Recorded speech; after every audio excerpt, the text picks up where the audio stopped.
যুক্তরাষ্ট্রের সঙ্গে সম্ভাব্য হামলার আশঙ্কা এবার নিজেদের আকাশসীমা বন্ধ করে দিল ইরান। একই সঙ্গে তেহরান হুঁশিয়ারি দিয়েছে, ইরানে হামলা হলে আরব বিশ্বের সব মার্কিন ঘাঁটি গুঁড়িয়ে দেওয়া হবে, যে কারণে যুক্তরাষ্ট্র বিভিন্ন ঘাঁটি থেকে আংশিক সেনা সরিয়ে নিয়েছে। এমন অবস্থায় হঠাৎ ইরানের আকাশসীমা বন্ধের খবরে পরিস্থিতি আরও উত্তপ্ত হয়ে উঠেছে। আরও জানাচ্ছেন এসআই রাজ। ইরানে চলমান সরকার বিরোধী বিক্ষোভকে কেন্দ্র করে ওয়াশিংটন ও তেহরানের মধ্যে বিদ্যমান উত্তেজনা এখন যুদ্ধের দ্বারপ্রান্তে। ফলে আগামী ২৪ ঘন্টার মধ্যে ইরানের লক্ষ্যবস্তুতে যুক্তরাষ্ট্রের সম্ভাব্য সামরিক হামলার আশঙ্কা জোরালো হয়েছে। এমন পরিস্থিতিতে ইরানের সামরিক বাহিনীও সর্বোচ্চ সতর্ক অবস্থানে রয়েছে এবং যে কোনো আগ্রাসন ঠেকাতে সর্বোচ্চ প্রস্তুতির ঘোষণা দিয়েছে। তেহরান হুঁশিয়ারি দিয়েছে, যুক্তরাষ্ট্র হামলা চালালে পুরো আরব বিশ্বের সব মার্কিন ঘাঁটিগুলো তারা আগুন জ্বালিয়ে দেবে। এদিকে যুক্তরাষ্ট্রের সম্ভাব্য সামরিক হামলার আশঙ্কায় নিজেদের আকাশসীমা পুরোপুরি বন্ধ ঘোষণা করেছে ইরান। ১৫ জানুয়ারি আন্তর্জাতিক বিভিন্ন গণমাধ্যমের প্রতিবেদনে বলা হয়েছে, মার্কিন প্রেসিডেন্ট ডোনাল্ড ট্রাম্পের সরাসরি সামরিক হস্তক্ষেপের হুমকির পরিপ্রেক্ষিতেই এই আগাম ব্যবস্থা নিয়েছে খামেনি সরকার। নতুন বাংলাদেশ গড়তে এলো জুলফিকার স্টিল।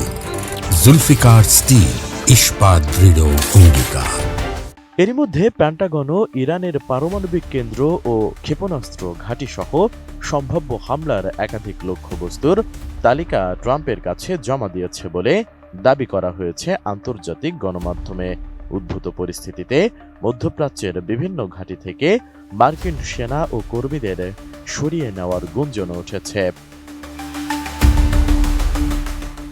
অন্যদিকে আঞ্চলিক এই উত্তেজনা ছড়িয়ে পড়ার আশঙ্কায় ইরান তার প্রতিবেশী দেশগুলোকে কড়া ভাষায় সতর্ক করে বার্তা পাঠানো হয়েছে। তুরস্ক, সংযুক্ত আরব আমিরাত ও সৌদি আরবকে স্পষ্ট ভাষায় জানানো হয়েছে, তাদের ভূখণ্ড বা আকাশপথ ব্যবহার করে কোনো হামলা চালানো হলে সেসব দেশে থাকা মার্কিন ঘাঁটিগুলো ইরানের পাল্টা আক্রমণের লক্ষ্যবস্তু হবে।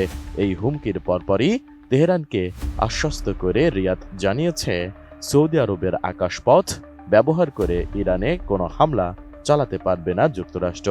একই সঙ্গে সৌদি আরবে অবস্থানরত মার্কিন নাগরিকদের চলাচলেও বিশেষ সতর্কতা জারি করেছে ওয়াশিংটন। এদিকে ইরানের অভ্যন্তরীণ পরিস্থিতি ক্রমেই জটিল হচ্ছে। অর্থনৈতিক সংকটের জেরে শুরু হওয়া বিক্ষোভ এখন সরকার পতনের আন্দোলনে রূপ নিয়েছে, যা দমাতে ইরান সরকার কঠোর অবস্থান বজায় রেখেছে। তবে মার্কিন প্রেসিডেন্ট ডোনাল্ড ট্রাম্প বুধবার দাবি করেছেন, চাপের মুখে ইরান বিক্ষোভকারীদের মৃত্যুদণ্ড দেওয়ার সিদ্ধান্ত থেকে আপাতত সরে এসেছে। যদিও পশ্চিমা গণমাধ্যমগুলোর দাবি, প্রতিদিন নিরাপত্তা বাহিনীর গুলিতে বহু সাধারণ মানুষ প্রাণ হারাচ্ছেন। এসআই রাজ, এটিএন নিউজ।